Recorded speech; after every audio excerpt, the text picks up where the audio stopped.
Johnny Talk Sports here with my Week 4 NFL predictions. Last week I went 10-6, which is pretty good considering I haven't done well in Week 3 in the past. So that puts me at 32-16 on the season, which is equivalent to 66%. So I'm getting 2/3 of the picks right. I want to be at 70% by the end of the season, and if I can rack up 10, 11, 12 correct picks every single week for the next couple weeks, I'll be in pretty good shape. This week we have some pretty exciting matchups, and other matchups, they just don't look as exciting now compared to when they were in the preseason. As always, we begin with the Thursday night football game. This week it features the Eagles and Packers. The Packers are starting out the season 3-0 with first-year head coach Matt LaFleur. And the Packers defense has shown a lot of improvement compared to seasons past. On the other side, you have the Eagles. Last week against the Lions, they had another heartbreaking loss in a row. The second week in a row where drop passes were a huge difference for the Eagles in losing the game. So out of the 4 Thursday night football games that we've had this season, I feel like this has the potential to be the most interesting one. Depending on what kind of football you enjoy, of course. Because the Packers have played Thursday night football already this season, and they beat the Bears by a score 10-3. And on the road, too. Aaron Rodgers plays a lot better in Lambeau than on the road. And that is the translation for me that I'm going to pick the Packers to win this game. So I think the Packers, they win this game. Alshon Jeffrey will be playing for the Eagles this week. However, I see it being limited action. And I think the Packers, I think they utilize their running game of Jamal Williams and Aaron Jones to keep the Eagles' offense on the sidelines, and the Packers, they use their home crowd to their advantage. Packers over the Eagles. Next, we have the Titans and the Falcons. Both these teams are starting off the season 1-2. The Falcons, I feel like they are just lucky that they're not 0-3 at this point, because the Falcons should have lost that game to the Eagles, but Aguilar dropped a couple of key passes in that game.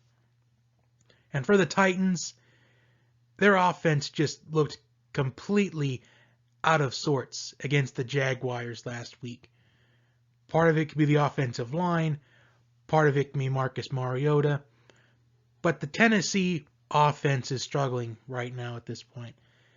And whoever loses this game is better off tanking from here on out. So the way I see this matchup, the Falcons, arguably, they had all those penalties last week. Keanu O'Neal suffered an Achilles injury and he's out for the season. Second straight year where Keanu O'Neal has torn his Achilles. So I'm going to pick the Falcons in this one. I just don't like picking the Falcons that much because they tend to let their fans down all the time. So I just think the Falcons, I think since they're in their home stadium, I think they're going to be comfortable in their natural habitat.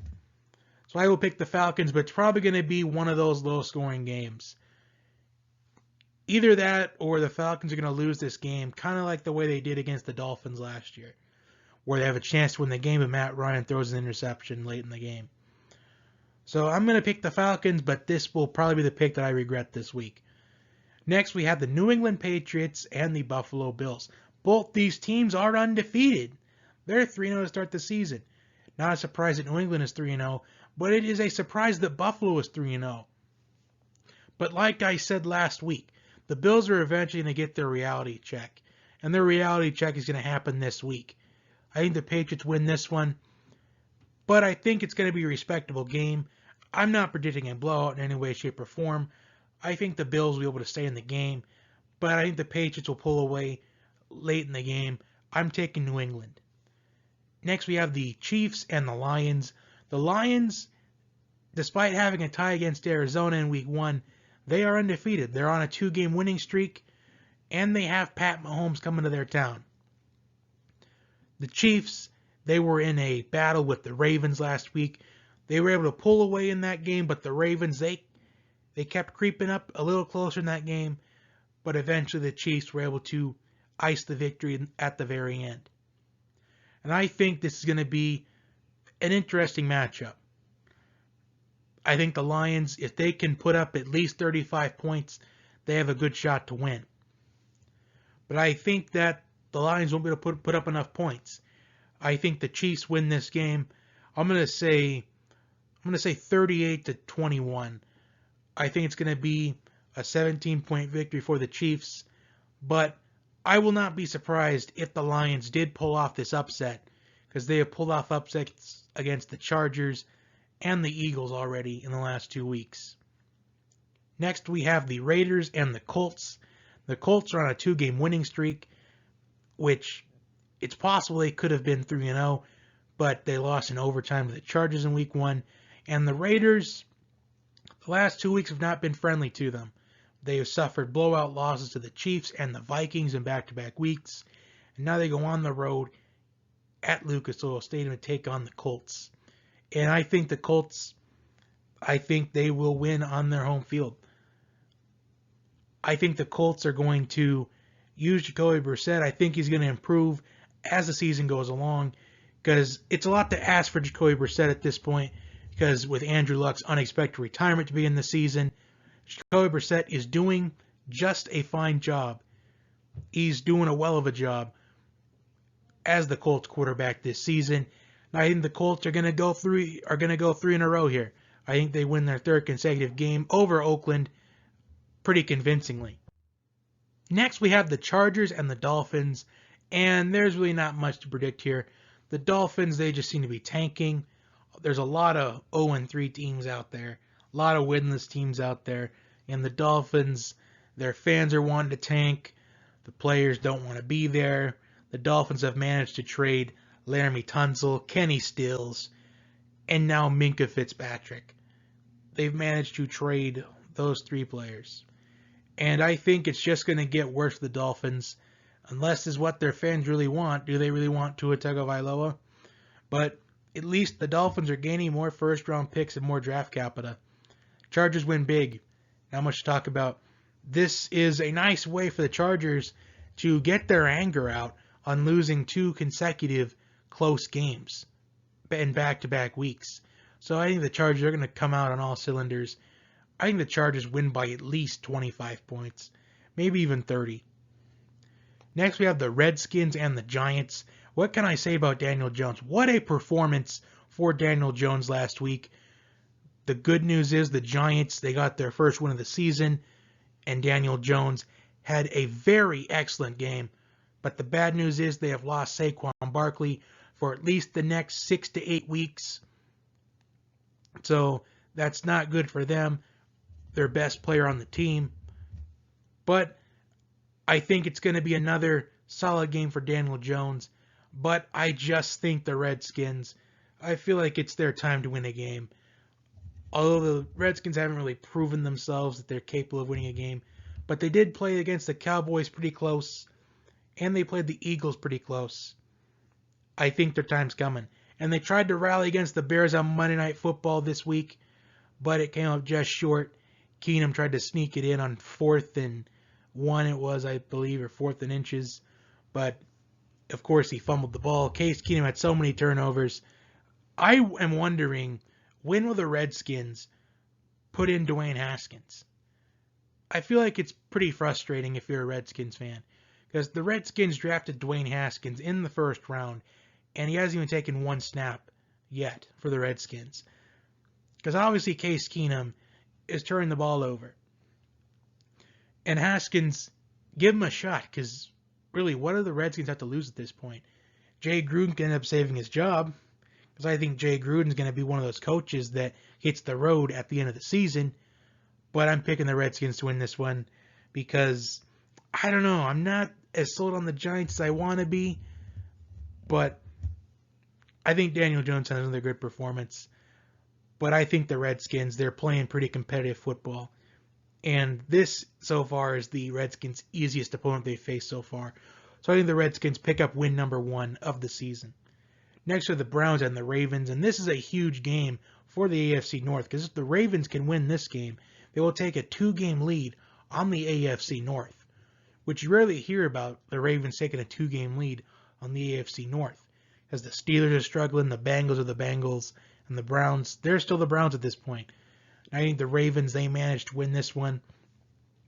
Although I do think the Browns will play more competitive than what they did against the Titans and the Rams. So those two home games for the Browns, they've only managed to score a total of 26 points. So do the Browns play better on the road? Who knows, but I think Lamar Jackson is going to continue his excellent start to the season. I'm taking the Ravens. Next, we have the Panthers and the Texans. Kyle Allen, 4 touchdowns last week against the Arizona Cardinals. So not too bad for Kyle Allen. For the Texans, they have managed to pick up 2 consecutive wins after the heartbreaking Week 1 loss on Monday Night Football to the Saints. And I think the Texans win this one to go 3 in a row. I know Kyle Allen had a good performance last week, but it was against the Cardinals, and the Texans are a much better team and a more experienced team at this point than the Cardinals are. The Cardinals, they're going through some growing pains right now. I think if you give the Cardinals at least 2 or 3 seasons, they're going to be a contender in the NFC West. But it's going to take at least 2 more seasons. I'm taking Houston. Next are the Buccaneers and the Rams. The Buccaneers, they had a heartbreaking loss to the Giants where kicker Matt Gay missed a 34-yard field goal. And the Rams, they escaped the dog pound with a win on Sunday Night Football. And I'm going to pick the Rams to go to 4-0. I just think that this loss to the Giants last week, I think that's going to be a season breaker for Tampa Bay. I know it's a little early to call season breakers, but that easily could have been a season breaker. Because the last thing you want is to go up against a Rams team that's out for a vengeance after losing the Super Bowl. So there's no Super Bowl hangover right now for the Rams because they're still managing to win games. I think the Rams continue. I think the Rams improved to 4-0 on the season. Next we have the Seahawks and the Cardinals. The Seahawks, they were getting blown out by the Saints with Teddy Bridgewater, but the Seahawks are starting to rally. But then it was just too little too late. There was several missed times. There were several opportunities where the Seahawks missed a chance to get some key points. On that muffed punt, they had the chance to get back in the game, but they ultimately turned the ball over on downs, and that's what did him in. I know Russell Wilson still managed to get all those yards, but it was just too little too late at that point. And now the Seahawks go on the road to take on the Cardinals, where Kyler Murray is looking for his first win as an NFL quarterback. Do I think it happened this week? It could, but I'm not going to pick it, though. I'm going to pick Seattle, but I think this game's going to be very close. I think whatever the line is, I think the Cardinals are probably going to beat the spread. So I'm taking Seattle to win, but I think Arizona would cover. I didn't look at the spreads at the game, but I think the Cardinals will cover their spread. Well, they'll beat their spread. I think Seattle will win by probably like 3 or 4 points, because every time the Seahawks and Cardinals play each other in Arizona, it always seems to be close. Next, we have the Vikings and the Bears. And if there was a game that would end in a tie this week, it would be this one, because both these teams, they seem to have the same agendas at this point. The Bears, we saw their offense. We started to see flashes of the offense. It's starting to show improvement. Taylor Gabriel had 3 touchdowns in Monday Night Football. And the Vikings, they've picked up 2 wins against the Falcons and the Raiders. 2 teams that could easily be 0-3 at this point. So I feel like it's going to be which team makes less mistakes in the game. I think it's that simple, because both these quarterbacks, they are not that consistent. Neither Kirk Cousins or Mitch Trubisky, they are not consistent whatsoever. But I'm going to pick the Vikings, although this may seem like a surprise pick of the week. But I think if Dalvin Cook can easily run past that Bears defense, it'll be a long afternoon for the Bears. So I will take the Vikings in this one. And really, why couldn't this be the Monday Night Football game this week? Why do we have to have the Bengals and the Steelers? That part of it's because the Bears played last week, but Either way, they could have easily just switched something out.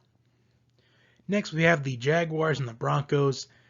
And both of these teams, I feel like they're underrated right now. I know everybody's on the Gardner Minshew bandwagon, but I'm not. I did like Gardner Minshew at Washington State, but now I just think at this point the Jaguars need to beat real competition to buy into the Gardner Minshew hype. This is like the Tim Tebow hype all over again, where Tim Tebow is winning games and he's getting all this attention. Everybody's hyping him up, but then eventually when he plays a strong team, gets the reality check. And the Broncos, they may be 0-3, but I think it's a pretty good 0-3. Considering all their games have been decided, they've been pretty close. The Broncos have been in the game all 3 weeks. So I will pick the Broncos to win this one because I think it's going to be a defensive battle. It's going to be about which offense gets more yards. I think it's going to come down to which offense is going to make the plays in the fourth quarter. I think it's going to go to Denver. So I'm picking the Broncos to win a very low-scoring game. It's probably going to be something ridiculously low, like 13-10, something ridiculous like that. Probably the boring game of the week. And Sunday Night Football, we have the Cowboys and the Saints. And the Saints, they won in convincing fashion against the Seahawks last week with Teddy Bridgewater. No Drew Brees, no problem. And now they go home to New Orleans in the Superdome, where it's pretty tough to beat the Saints there. But the Cowboys are 3-0. And yes, I understand the Cowboys. You can say they've beaten the 3 worst teams in the league. I get that. But I think this is going to be a game where it's going to be pretty competitive. I think this game is going to come down to the wire. Wouldn't surprise me we had overtime this week in this game. So I'm going to pick the Cowboys. I just think that the Cowboys, they're out on a mission this season. Dak's on a mission to get paid, and I think Dak's going to have a pretty good performance in New Orleans. I'm picking the Cowboys to win by 7. And finally, the Monday Night Football game, the Cincinnati Bengals and the Pittsburgh Steelers. Just what everyone wants to see. 2 0-3 teams playing on Monday Night Football. Wow, just what everyone wants to see. And I don't really want to pick anybody. I really don't. But I'll just pick the Steelers because, I have to pick somebody. And those are my Week 4 picks. For those of you who can score at home, I've got the Packers, Falcons, Patriots, Chiefs, Colts, Chargers, Redskins, Ravens, Texans, Rams, Seahawks, Vikings, Broncos, Cowboys, and Steelers all winning this week. So like, share, and subscribe, and enjoy Week 4 of the NFL season.